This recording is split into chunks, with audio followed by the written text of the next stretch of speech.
Joe Danaher's been told he's got a free kick, holding the ball. Well, it must have been holding the ball because the kick went out on the full of that, 15 metres further down the ground from Danaher, so they must have paid a holding the ball against Cowan.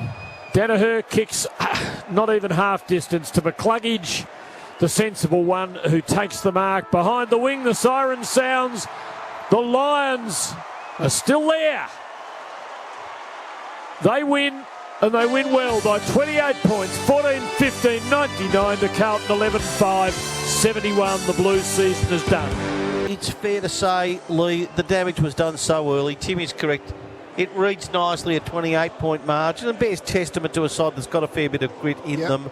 But in the finish, let's start with the winners and look forward almost to next week with some sort of relish. It should be a beauty between themselves and the Giants. Well, it was a dominant first half, really. I mean, the Carlton kicked a couple of goals. The whole score of this first half was in that last few minutes of the second quarter. 2 goals, 1 up until that point. The Lions were about 60 points in front. And so it always... then Carlton started the third quarter really well, kicked 3 goals, and they got within about 31 points, but then the Lions sort of kicked a goal. The Carlton stopped scoring a little bit.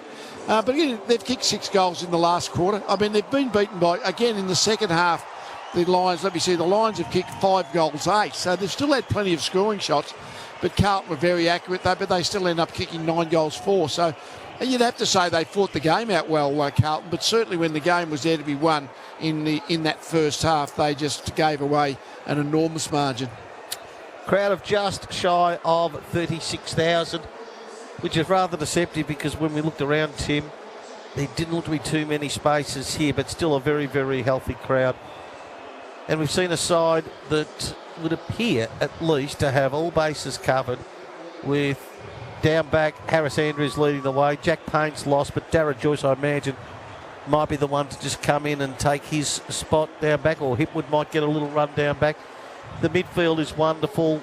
Experience, youth, class, skill, everything like that. And up forward, while Joe Danaher's is still around and you've still got Cam Rayner lurking, you're going to have a side that is still going to be very, very hard to beat no matter where they play. Yeah, they'll be very disappointed if Jack Payne looks like he's going to be missing, because he just balances up their tall defence and allows Harris Andrews to not necessarily play on the main target. For instance, next week they're going to play the Giants. Well, it forces probably Harris Andrews to play on Jesse Hogan when maybe he wants to sort of float in between a little bit. So he's a big loss, Jack Payne, for them. But they got most parts of their game going pretty well. Certainly, again, the game was decided pretty much at half time, and their first half was just outstanding. But that the Payne, Andrews, Leicester, they kept the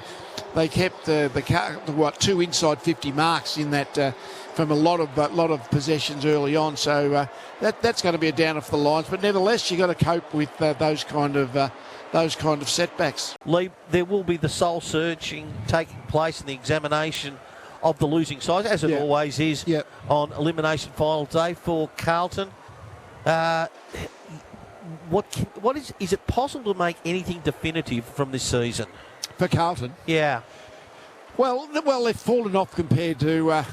They've still. Let me see how they've still won 13 games out of their 23. So they're 13-10. That's a pretty good season. But because the other teams, they're only a couple of games off the top 4. We understand that. So I think you would say it's disappointing because they seem to be more competitive and closer to the premiership sort of window in a way last season than they probably have been this year. But again, we're talking mainly about how the season's finished. Certainly the last third of the season has tailed off for Carlton.